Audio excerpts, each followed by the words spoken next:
rolling? Greetings, Earthlings. I mean, welcome back, kids.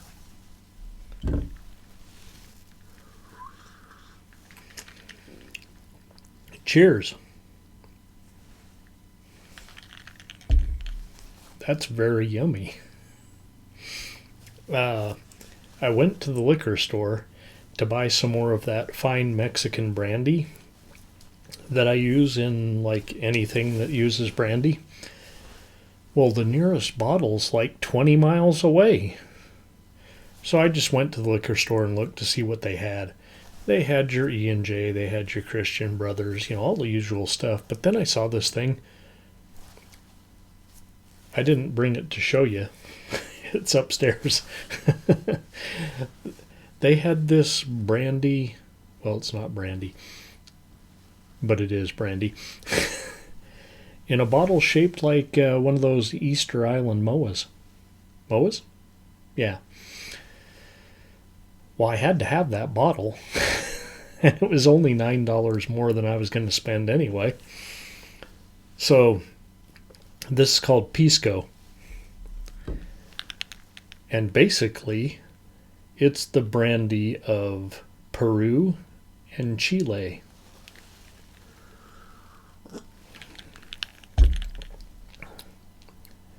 Now, I didn't try it straight up. Well, I tried a little bit in the jigger, but man, in this old fashioned, it's fantastic.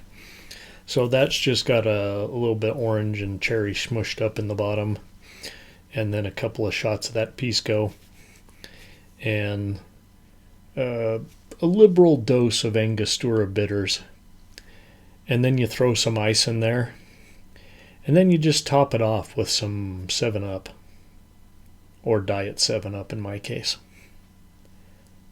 Wow. That's really good.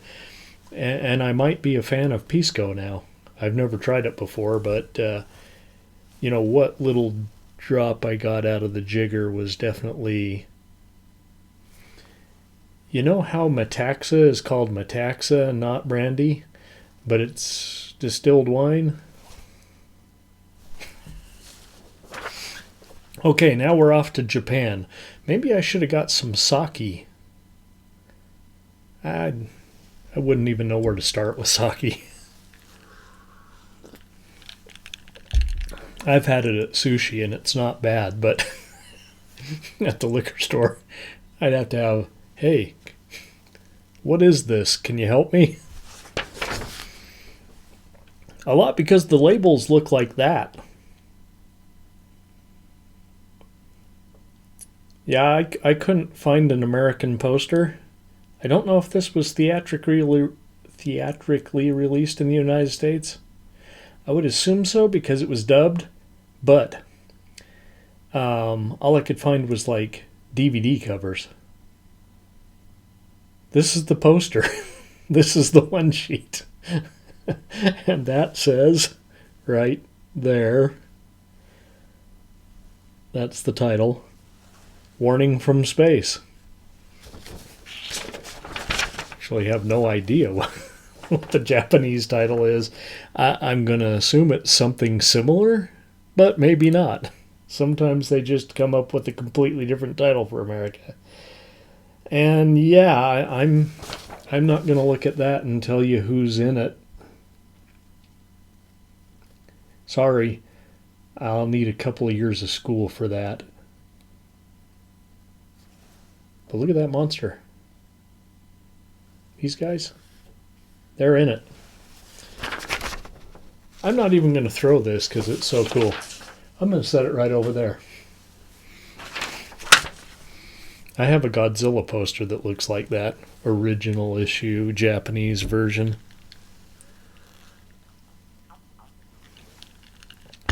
When I'm done with this, I'm going to take that orange peel that's in there and I'm going to chew on it. Look at that. I'm touching my nose every time I drink and getting red on my glove. Oh, because I have the stir stick. That's my issue. Okay. I got a little long-winded on this one. Can you see that? So, let's get started, shall we?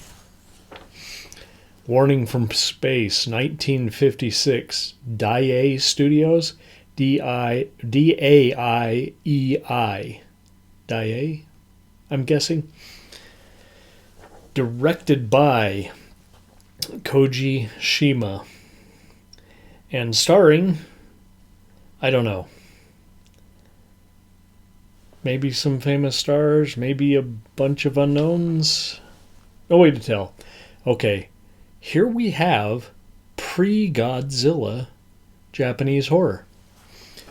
A bunch of starfish-looking aliens, you saw the picture, with a single eye on their belly, from the planet that follows the exact orbit of the Earth, only opposite the sun.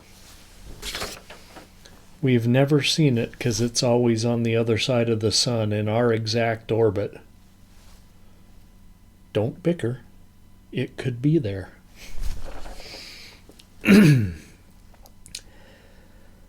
Well, they come to Earth to warn we Earthling of impending doom. How many times has that happened?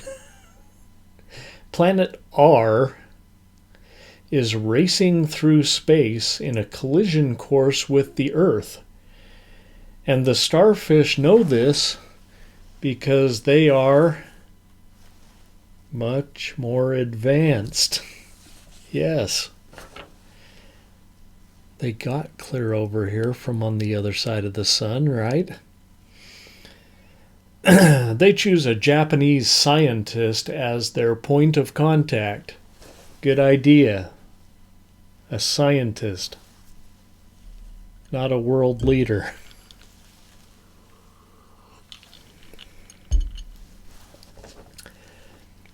Okay, these aliens are advanced, but apparently they're not so smart or psychologically intuitive.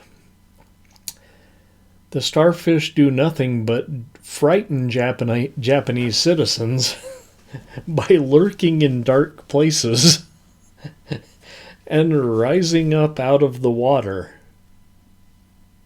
at night. Okay, picture you're on your balcony overlooking the pond, and this starfish with one eye in the middle of its belly rises up out of the water. Well, you're going to listen to what he has to say, right? Well, no, you're going to be running inside. They decide that they must transmutate into human form to deliver their message. The lead starfish takes the shape of a famous female entertainer and comes back to Earth to share the message as her. After dazzling the locals with her high-flying tennis skills, she finally delivers the warning. The Japanese come to believe her quickly and turn to the World Congress. I guess kind of like the United Nations. With their plan to use all the Earth's nuclear weapons to deter Planet R. Well, divert. Divert is the better word. Why did I write deter in here? Divert Planet R from its collision course with Earth.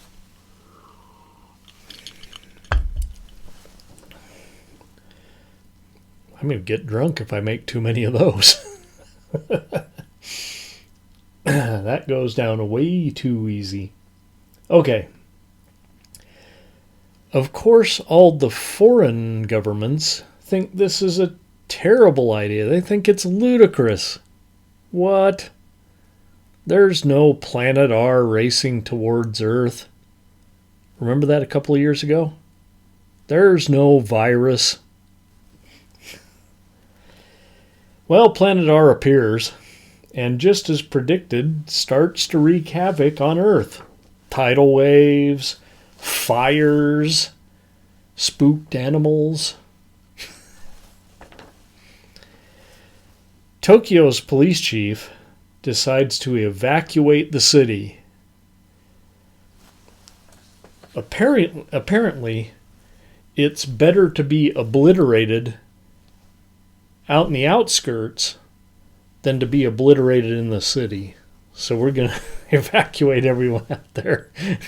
So when this planet hits the Earth, yeah. Panicked thousands rush out of town. The scientists and school children stay behind in bunkers. Maybe we know that we're going to be obliterated out there in the woods. The destruction escalates with the planet's ever-quickening approach, and finally, the World Congress decides to act. Oh, shit. They fire all their rockets, but to no avail. The renegade planet still careens towards Earth. Will they be able to save the day? Get this. With Dr. Kimura's secret recipe?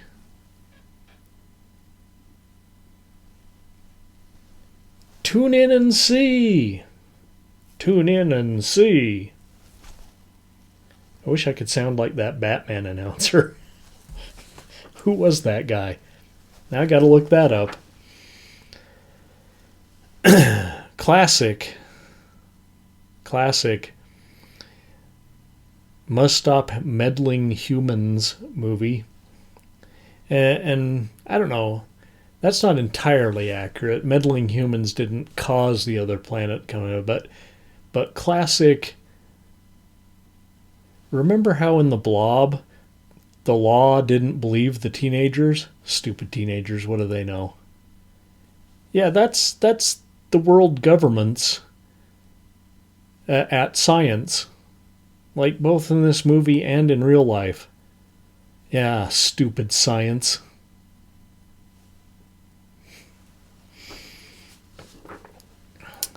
The starfish costumes are comical, yet somewhat creepy at the same time. Like I mentioned, people were scared. The English dubbing in this movie is less obvious than in a lot of the Toho films. So not as much comedy from the dubbing, but it's all good. I give Warning from Space,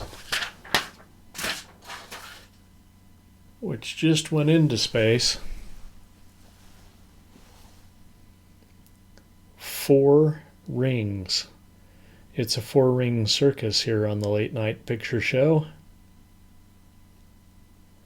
with Warning from Space, pre-Godzilla Japanese horror. I wish I could help you with that poster. I really do. If anybody can read that, translate it for us in the comments, please.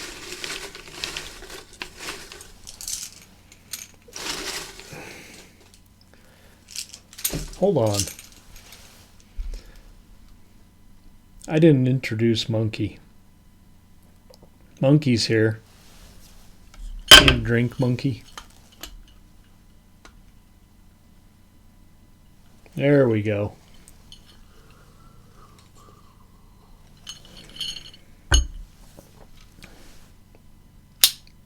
Bam. I'm going to be drinking these all summer. And then I'm going to keep that bottle because I'll tell you what. Who doesn't want a bottle that looks like an Easter Island MOA?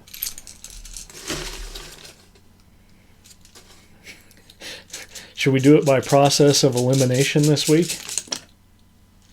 Oh shit, I threw one right out of the bucket. So I guess that'll be our winner.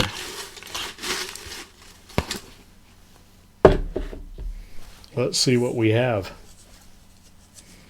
Uh-oh. Uh-oh.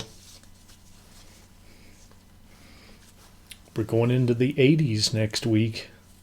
When I was a teenager. Teenager and in my 20s.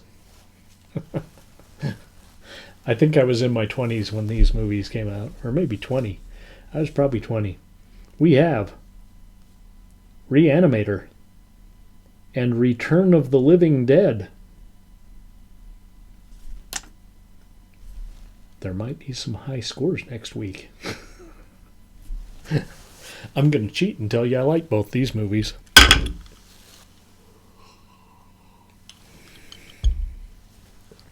So, if you liked what you saw, give me a thumbs up.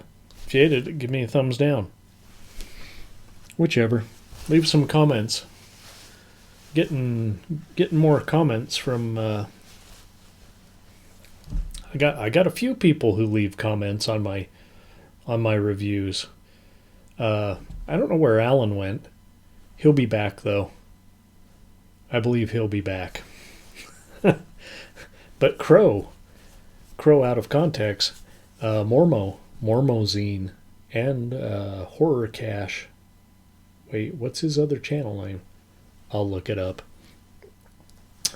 But Mormozine.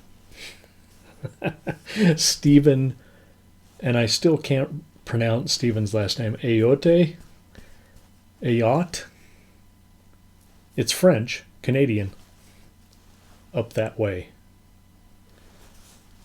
Clarence Cooper. Coop. Not the illustrator Coop, but the guy who makes cool TikTok videos with music to them, Coop. Coop. COO000P, I believe, on TikTok. Look him up. If you like good tunes, and you like kind of dreamlike video sequences to those good tunes, like today it was the Everly Brothers. It's hard to get much better than that. Join us next week for... Wait, did I leave anybody out? I don't want to leave anybody out. I think I got everybody. If not, I'll get you next time. Join us next week as we drift into the 80s. Back in my punk rock days. Into the 80s. There's even punk rock music in Return of the Living Dead. I have 45 Grave right up there, and Party Time is on the album. Okay. Good night, kids. See you next week.